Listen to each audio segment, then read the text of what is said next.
السلام عليكم ورحمة الله. مفاجأة من العيار الثقيل. الرئيس قال لنا يجب أن نخسر. تصريح صادم من نجم المنتخب الجزائري. هنعرف كل التفاصيل ونشوف ماذا قال بالنص في هذا الفيديو. ولكن عزيزي المتابع، طالما وصلك هذا الفيديو ما تنساش انك تشرفنا وتشترك معنا في هذه القناة ولايك علشان الفيديو ينتشر العدد من الناس. واذكر الله وصلى على النبي اهم شيء. ويلا بينا ندخل في الموضوع على طول.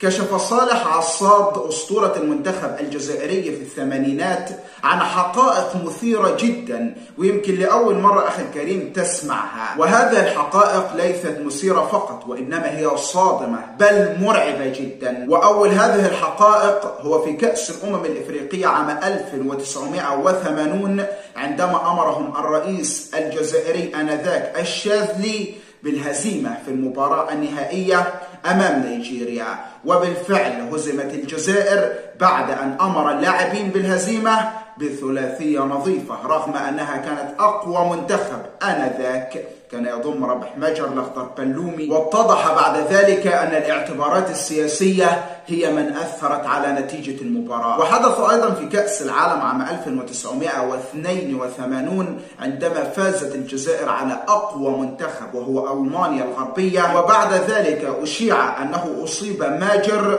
وتعرض الأخضر بلومي أو قدم الأخضر بلومي أداء متواضعا جدا. وكل هذا الدليل أنه لم يصب مجر، والأخضر بلومي قدم هذا الأداء الضعيف بأوامر سياسية بحتة أيضا. وهذا ما كشفه صالح عصاد أسطورة المنتخب الجزائري. وأيضا كشف أن الاتحاد الفرنسي عرض عليه الجنسية الفرنسية 4 مرات من أجل تمثيل المنتخب الفرنسي، ولكنه رفض وقال أن موطن الجزائر. شاركنا رأيك عزيزي المتابع في هذه التصريحات، لايك واشتراك، والسلام عليكم ورحمة الله.